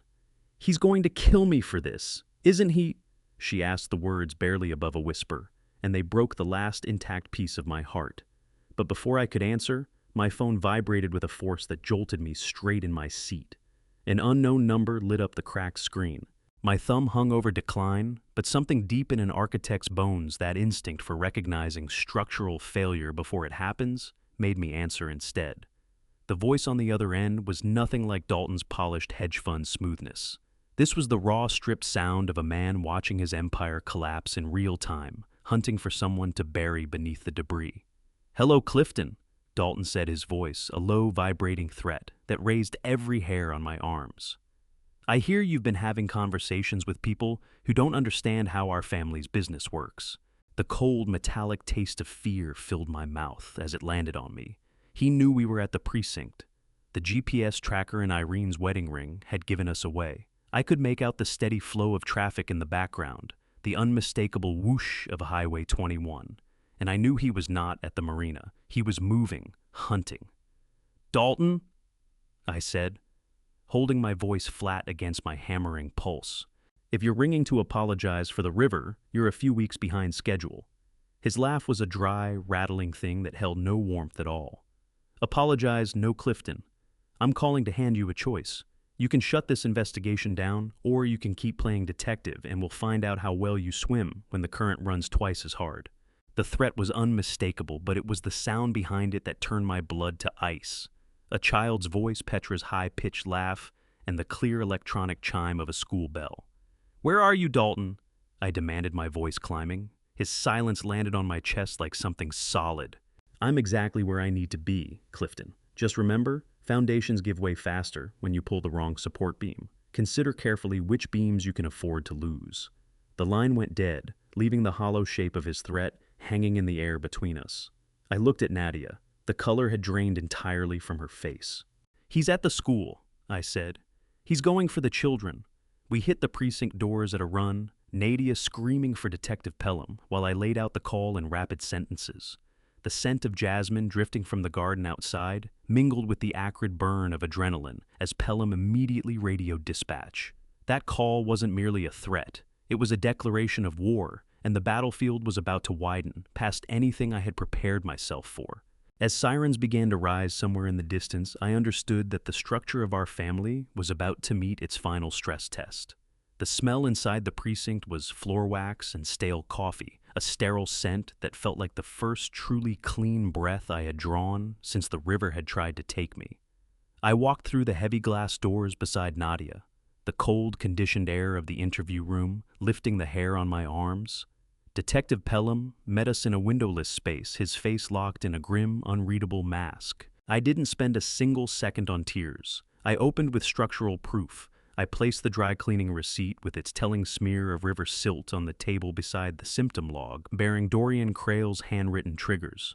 Pelham then told me that Raul Estrada's video had captured more than the push. It showed Dalton returning to that railing, 10 minutes afterward, a vial of acid in hand to finish dissolving the bolts. "I'm an architect detective. I know how to read a failure," I said, my voice finally holding steady. "That railing didn't rust through. It was assassinated." Pelham nodded slowly, the scratch of his pen across his legal pad, the only other sound in the room. "You've brought me considerably more than a bad memory, Mr. Ardway." I reached into my pocket and produced the ruggedized flash drive. The metallic smell of the evidence bag felt like something close to victory as I passed it across the table. I walked him through the email chain, linking Dalton and Dorian Crail, the liquidation timeline, and the Predator's journal in its full horror. As the drive was plugged into a workstation, a cold blue light from the monitor washed across both our faces. Laying out the evidence felt like setting the final stones in a dam. I could feel the current of Dalton's lies beginning to slow against the growing weight of truth. The room went still as Pelham read through the cold tabulated blueprint for my murder. "It's all here," I whispered. "The life insurance, the shell companies, and the prior victims." "My God," Pelham muttered. "He has a spreadsheet for the probate period." A tech specialist with a close-cropped fade and eyes that move faster than the data scrolling across his screen. Agent Corbin lifted the drive with sterile tweezers and began verifying the digital signatures on the forged power of attorney, while the low hum of the precinct's server fans filled the silences between our words. I pulled up my tablet and showed the GPS tracker notification. "If the ring is still in this building, Dalton knows we're here," I warned. "We need to shield that signal. Now." Pelham barked the order at Corbin, who lurched into sudden frantic motion to isolate the device. What does it feel like to watch your own life being auctioned off in a dark web sale while you're still sitting in a heated room? Agent Corbin's fingers flew across the keyboard. He uncovered a hidden partition on the flash drive containing live-stream credentials for cameras inside the Skidaway Island house.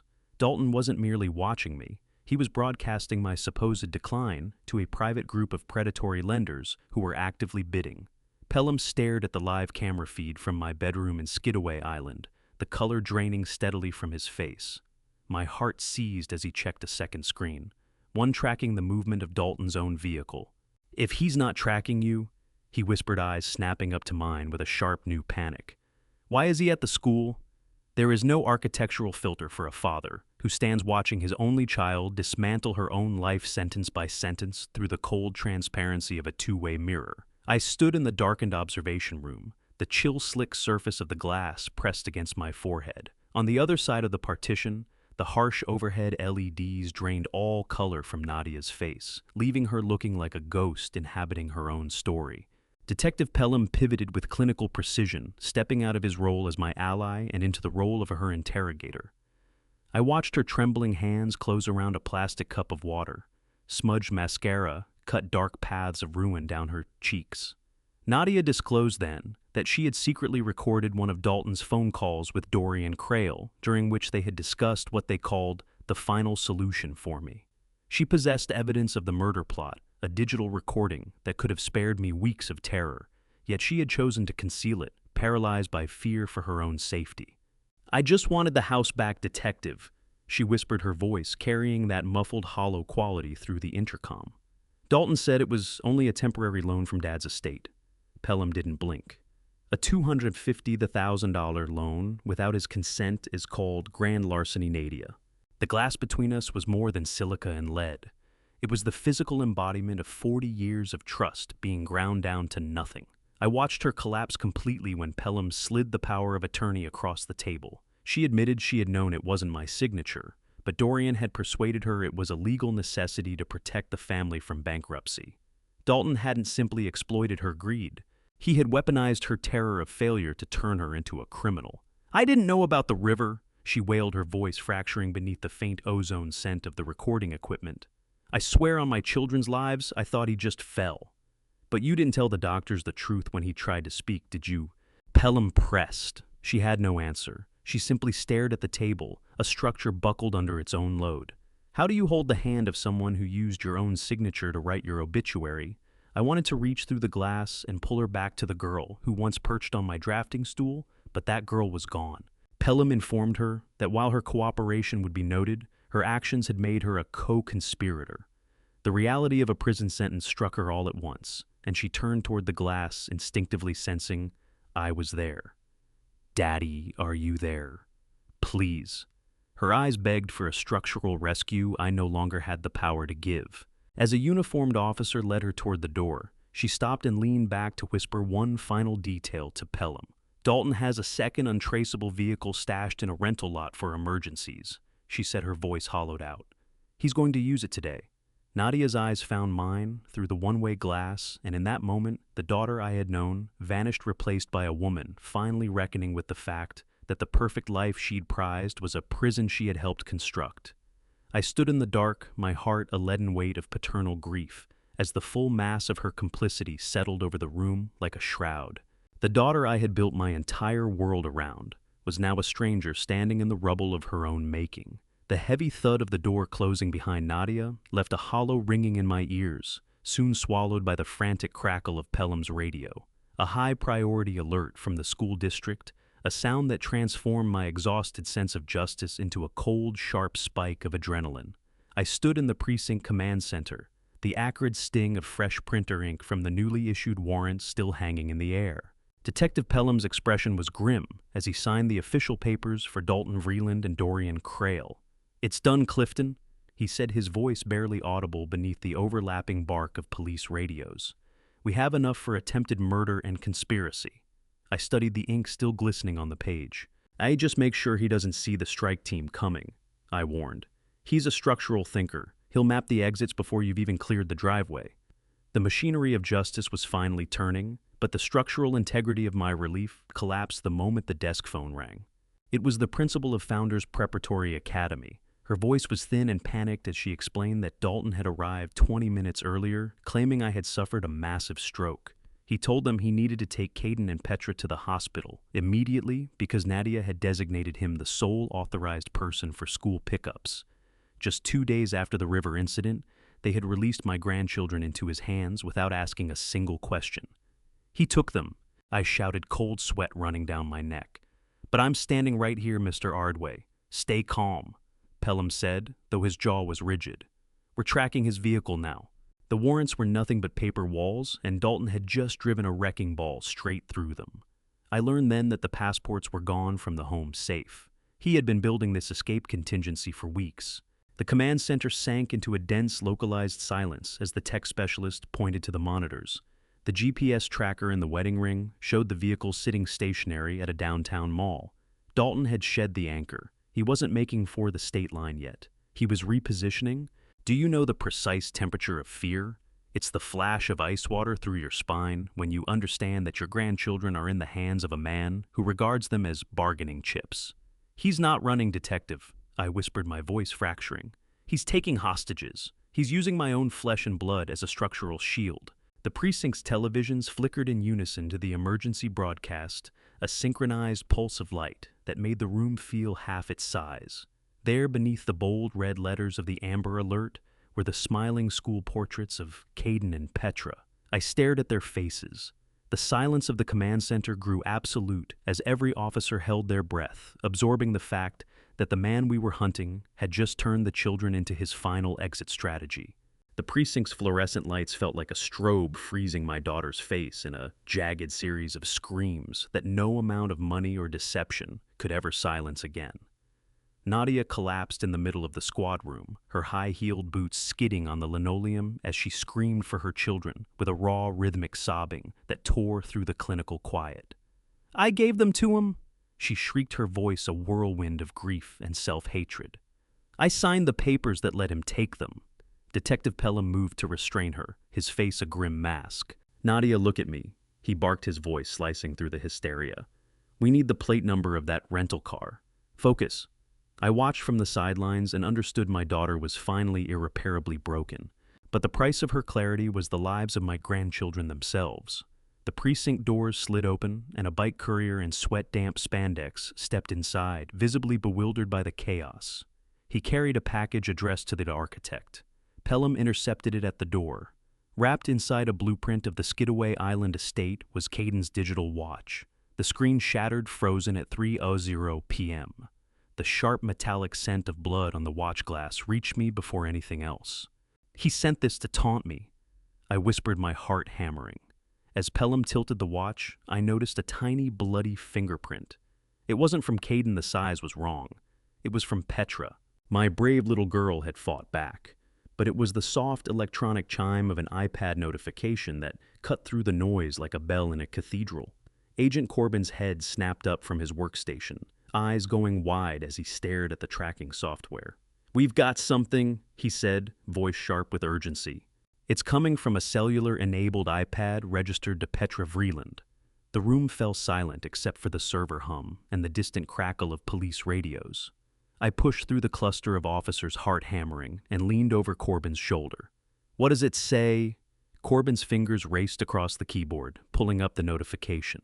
It wasn't a standard message, it was a location pin dropped in the Find My Friends app, the kind of breadcrumb a sharp child leaves when she knows her phone has been confiscated. Attached was a single line of text typed with deliberate care: Grey Egret Motel, Highway 21, North Room 14. The message was time-stamped 3 minutes ago, and beneath it sat a second line that turned my blood to ice. Grandpa, he has a knife. Please hurry.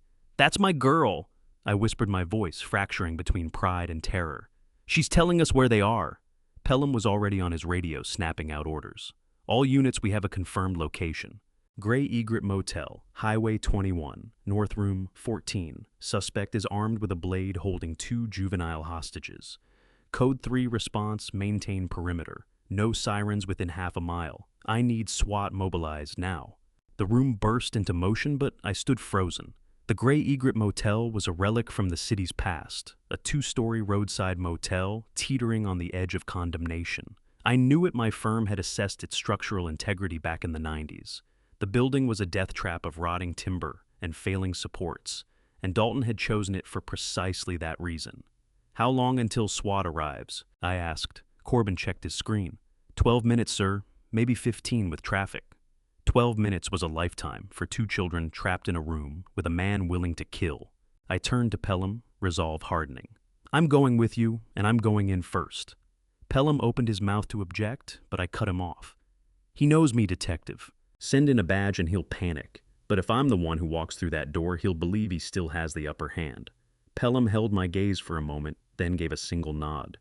You wear a vest and you follow my lead. The second I give the signal, you drop to the floor. Understood. As we moved toward the parking lot, I glanced at Petra's message one last time. She had given me the blueprint. Now I had to execute the rescue. The Grey Egret Motel was no landmark. It was a tombstone marking the slow death of the city's roadside glory, a 2-story relic of peeling paint and a flickering neon sign that buzzed like a dying insect. As Pelham's cruiser skidded into the gravel lot, the smell of hot asphalt and stale exhaust blended with the salt breeze drifting off the marsh beyond. I stepped out the bulletproof vest they'd insisted on feeling like a cage around my ribs, and stared up at the second-floor walkway, where room 14 sat like a dark, unblinking eye. The motel was structural decay, incarnate rusted railings, cracked concrete windows covered with sun-bleached curtains. It was exactly the kind of place a desperate man picks for his final stand. SWAT had established a perimeter, black-clad figures moving like shadows as they took positions behind vehicles and along the exterior stairwell. Pelham gripped my shoulder. He's in room 14, second floor, northeast corner. Curtains drawn, no movement detected, but thermal shows. 3 signatures, 2, small 1, adult. The relief that my grandchildren were still alive was immediately crushed by the knowledge of what Dalton was capable of when cornered. How do you negotiate with a man who regards human beings as line items on a balance sheet? Pelham's radio crackled. All units in position. Snipers on the adjacent building have a clear line to the window, but cannot take a shot without risking the children. Recommend contact and negotiation. Pelham turned to me. This is your play. Walk up, knock, keep him talking. The second he lowers that knife or moves away from the kids, we breach. But if he makes a move toward you, hit the floor. I adjusted the vest and felt the concealed wire taped against my chest. The microphone cold on my skin, a steady reminder that every word would reach the officers waiting for their cue. I began the long walk across the parking lot, gravel crunching under my shoes. The afternoon sun was punishing, glinting hard off the metal railings. Climbing the stairs, each step groaned beneath my weight. I noted cigarette butts pressed into corners, a child's toy abandoned near room 12. The mingled smell of mildew and cheap disinfectant. When I reached the walkway, I found the door faded teal paint, a tarnished brass number hanging at an angle. I paused, hand raised, and drew a slow breath. Through the thin walls came the murmur of a television, a news broadcast running the Amber Alert, my grandchildren's faces on every channel. Dalton, I called out, keeping my voice level against the adrenaline surging through me. It's Clifton. I'm alone. No police, no weapons. I just want to talk. Silence pressed in like something with weight. Then came the metallic snap of a deadbolt retracting, and the door cracked open. Dalton's face appeared in the gap, and I barely recognized him. The expensive running gear was gone, replaced by a rumpled shirt dark with sweat. His eyes were bloodshot and wild, every trace of the polished, controlled manager stripped away, leaving only a hollow shell. You shouldn't have come, Clifton, he whispered. This could have ended cleanly. Now you're making it worse. Past his shoulder, I caught a glimpse of Caden and Petra, huddled together on the far bed, their faces drained of color. The structural walls of my resolve locked into place, as I held my grandchildren's eyes and knew that whatever came next, I would not let this man take them from me. The motel room was a capsule of desperation, the air thick with stale cigarettes and fear. I stepped across the threshold, my gaze going straight to Caden and Petra on the far bed. They were alive, but the terror on their faces drove itself into my chest like a blade. Dalton eased the door shut behind me with a soft click, the deadbolt sliding home with a finality that compressed the room. The space was exactly what I'd expected. 2 sagging beds with faded plaid bedspreads, a battered nightstand, a small table near the window where Dalton had arranged his command center. His laptop displayed live news coverage, and beside it lay a hunting knife with a 6-inch blade gleaming cold under the fluorescent light. "Don't move, Grandpa," Caden whispered. "He has the knife." I raised both hands slowly, palms open and visible. I could feel the wire against my chest, the microphone capturing every syllable for Pelham's team waiting outside. "I'm not here to fight you, Dalton. I'm here because you once called me to the river, and now I'm calling you back to dry ground." Dalton's laugh was bitter and hollow. "Doesn't have to end, Clifton. It already ended. The fun is gone. Dorian is gone. Nadia's testimony destroyed everything. All I have left is leverage." He gestured toward the children, the knife blade catching the light in a way that made my stomach turn. I took a measured step forward, placing myself between Dalton and the kids. The floor creaked, a reminder that this structure, both the building and the situation, stood at the very edge of collapse. "You think they're leverage?" I kept my tone easy, almost conversational. "Dalton, they're your stepchildren. You tucked them in at night, sat through their school plays. Somewhere in all of that, you must have felt something." His face twisted. "I felt bored, Clifton. Like I was babysitting someone else's mistakes while waiting for the payout. Do you know what it's like to smile at a child when all you see is a decimal point?" The casual cruelty landed like a physical blow, but I held steady. I needed him talking, giving SWAT time to get into position. Through the gap in the curtains, I caught a glimpse of a black-clad figure moving along the exterior walkway. They were closing in, but the room's layout made a clean shot impossible. Dalton stood too close to the window. "You're right, Dalton. I underestimated you. Audra Celeste, even me. You're a builder the same as I am. You just work with different materials." His eyes narrowed. "What are you saying?" "I'm saying you win. You want leverage, take me instead. Let the kids go, and I'll be your hostage. I'm worth more to you alive. I'll sign whatever you want. Just let them walk out." For a moment, cold calculation flickered across his face, but then Caden spoke, his young voice cutting straight through the tension. "Don't listen to him, Dalton. Grandpa's wired. The cops are right outside." My blood went to ice as Dalton's eyes snapped to my chest, widening. The boy had just lobbed a grenade into the negotiation. Dalton's face contorted with rage as he lunged forward, knife raised, and the careful architecture of the standoff shattered into chaos. Outside, Pelham's voice boomed over the megaphone. "Dalton Vreeland, this is the Savannah Police. Release the hostages and surrender. You are surrounded." Boots thundered up the exterior stairs, and I understood the breach was coming, whether the moment was right or not. The fluorescent light flickered, throwing jagged shadows across the walls, and I saw Dalton's eyes lock onto mine with a terrible, absolute clarity. He wasn't going to surrender. He intended to take as many of us down as he could. Time didn't slow. It shattered into 1,000 jagged shards. Dalton's lunge was a blur, the hunting knife carving through stale air with lethal purpose. I threw myself backward, shoulder cracking against the cheap dresser, as the blade hissed past my cheek, close enough that I felt the air move. Behind me, Petra screamed high and piercing, freezing Dalton for a single heartbeat. That moment was all Caden needed. The boy launched from the bed and hit Dalton's legs in a desperate tackle, sending him stumbling. The knife skittered across the floor and disappeared under the bed, and I heard the most beautiful sound of my life, the splintering crack of the door being blown clean off its hinges. Breach. Breach. Breach. SWAT poured in like a black tide, boots thundering. Flash grenades detonated in blinding light and a concussive blast that rattled my teeth. I dropped to the floor and covered my head as the world dissolved into chaos, shouted commands and acrid smoke. "Get down! Get on the ground! Hands where we can see them!" Dalton's scream of rage was cut short as officers drove him into the carpet with their full weight. Zip ties ratcheted tight. Then Detective Pelham's voice cut through the noise. "Secure the suspect. Get the children out. Clear the room." Strong hands pulled me upright and guided me toward the door. Through the smoke, I could make out Caden and Petra being carried out by officers wrapped in protective arms. Grandpa Petra's voice sliced through the din. "I'm here, sweetheart," I called, voice breaking. "You're safe now."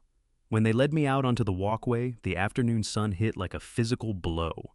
The parking lot was a sea of flashing lights, patrol cars, ambulances, fire trucks converging on this roadside pocket where our darkest chapter had finally reached its end. Behind me, Dalton's voice raw and stripped of everything. "You don't understand," he screamed as they dragged him out. "I needed that money. The fund was collapsing. I had no choice." Detective Pelham materialized at my side, hand gripping my shoulder. "You had a choice, Dalton. You chose to be a predator. Now you live with the consequences." As Dalton was hauled downstairs, I caught one last look at his face. The polished manager, the charming son-in-law, the man who had stood at my daughter's wedding, all of it gone. What was left was a hollow shell, a structure rotten from the foundation up. Medics swarmed Caden and Petra while I stood on the walkway, legs barely holding. Pelham guided me to sit on the top step, the metal railing cool under my palm. "You did good, Clifton. You kept him talking long enough for us to get into position. If you hadn't walked through that door, this could have ended very differently." I looked down at the parking lot where Dalton was being loaded into a patrol car, hands cuffed behind him. The hunting knife had already been bagged, as evidence blades still gleaming inside the plastic. I thought about Audra and Celeste's names reduced to line items on a ledger. I thought about the river and the push. And I thought about 2 children in the back of an ambulance alive because a 12-year-old had been brave enough to tackle a monster. Nadia arrived moments later, her car screeching to a stop at the perimeter. She ran toward the ambulance, face a mask of anguish and relief, and gathered Caden and Petra into her arms. I watched her collapse to her knees, sobbing into their hair. And I understood that whatever trials still lay ahead of her, this reunion was the first honest thing she'd done in years. As the sun tilted toward the horizon, I made my way down the stairs. Each step felt weighted, every burden pressing down at once.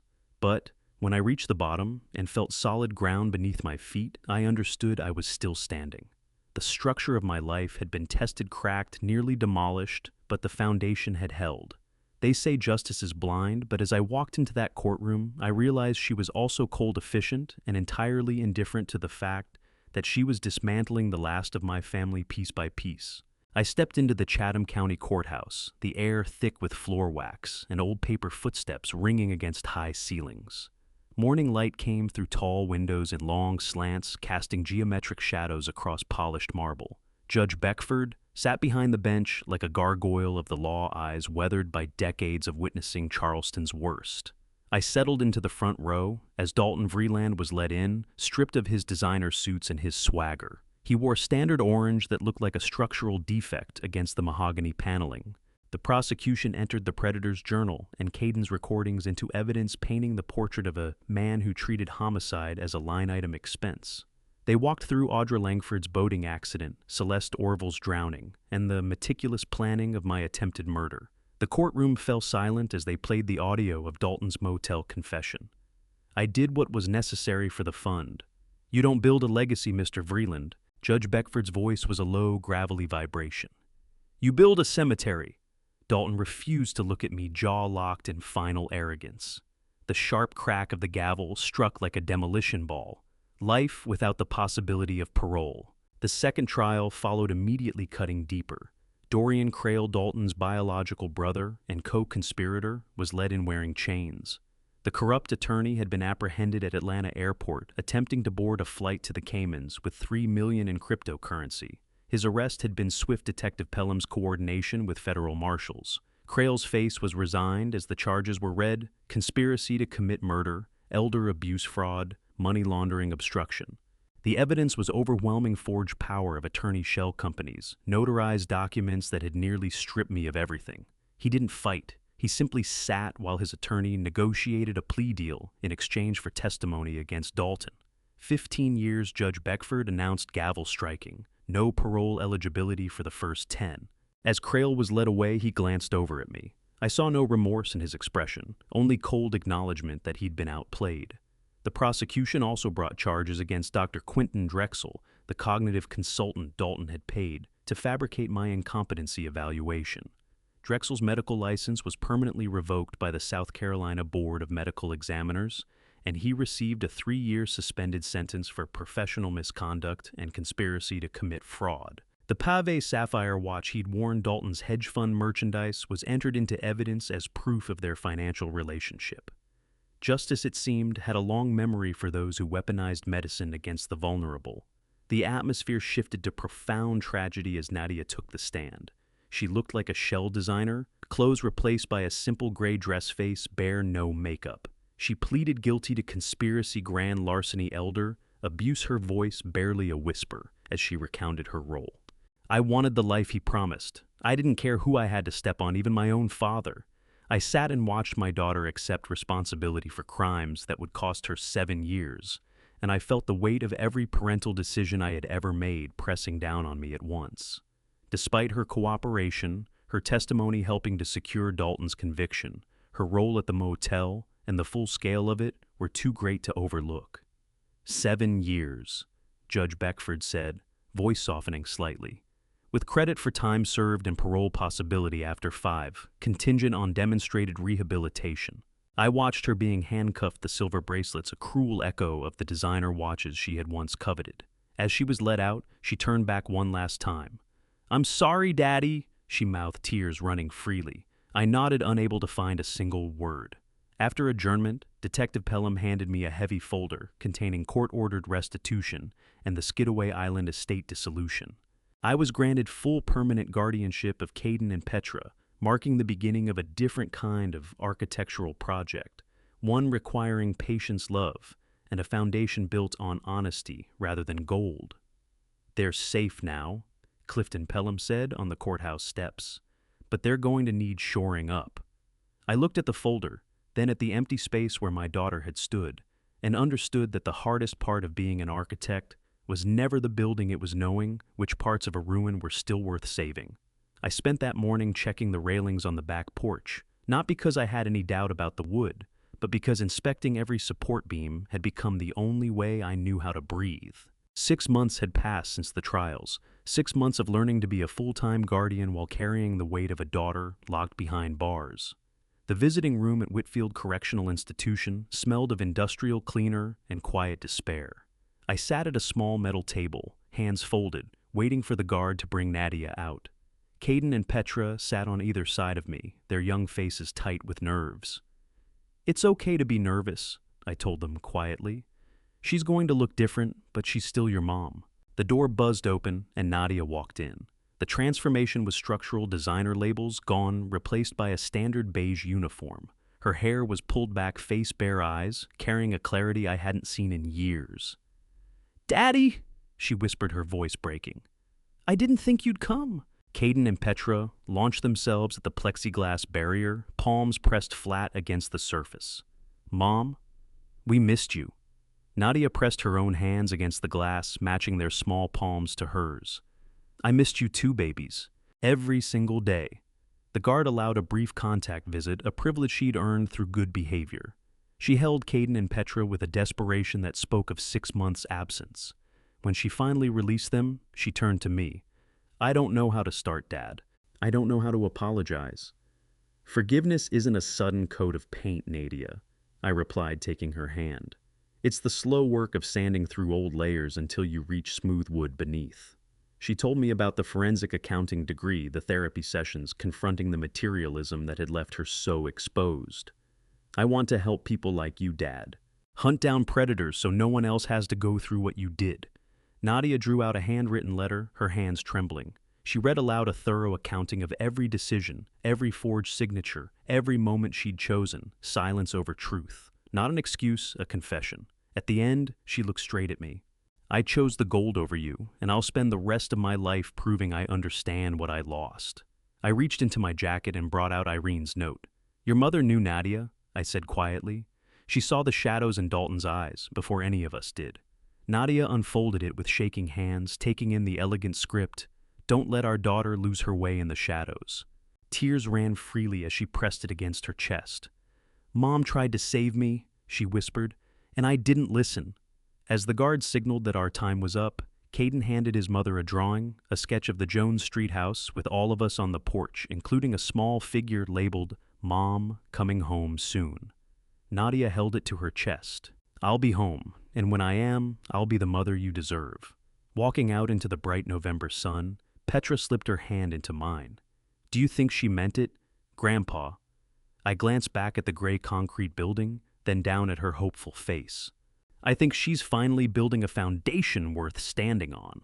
3 years later, I stood at the water's edge, my fingers tracing the cold, reinforced steel of the new railing along the Savannah River Promenade. A small memorial plaque honored Audra and Celeste, the women Dalton had treated like disposable scaffolding. The double-bolted supports were exactly what I had recommended. You can't stop the tide, but you can make sure the pilings are sunk deep enough to hold. Never let anyone tell you that your years have made you weak. Your years are your reinforcement. I thought about what family structure truly means. Caden's keen eye, Petra's resilience. They were the load-bearing beams of a future a predator had tried to demolish. Even Nadia's scars had become part of the foundation now. The oldest buildings know how to survive the storm. I looked out at the Savannah winter sunset, the sky going deep purple. I have signed the Ardway firm over to Caden, so the legacy carries forward through the boy who first spotted the crack in the wall. Life isn't a finished drawing. It's a constant revision of blueprints until the structure can stand on its own. We made it through, and I want to sit with you here for just a moment before you go. This story cost me more than I can put into a single sentence. It cost me the version of my family I thought I had. It cost me the trust I'd extended too freely and the years I can't reclaim. But it gave me back something I hadn't realized I was losing myself. I believe God doesn't let a man go through that kind of fire without a reason, and the reason for me was those 2 children. Caden and Petra needed someone to still be standing when the smoke cleared. So I stood. If these father stories have taught me anything worth passing on here, it is. Pay attention to what the children see. They notice what adults have learned to overlook. Love is not enough on its own. Your protection is part of the promise. When someone shows you who they are through their smallest actions, believe it long before the big moment forces you to. And remember, a dad's revenge is not rage. It is patience, evidence, and the refusal to let wrong go unanswered. If this story moved, you leave a comment below.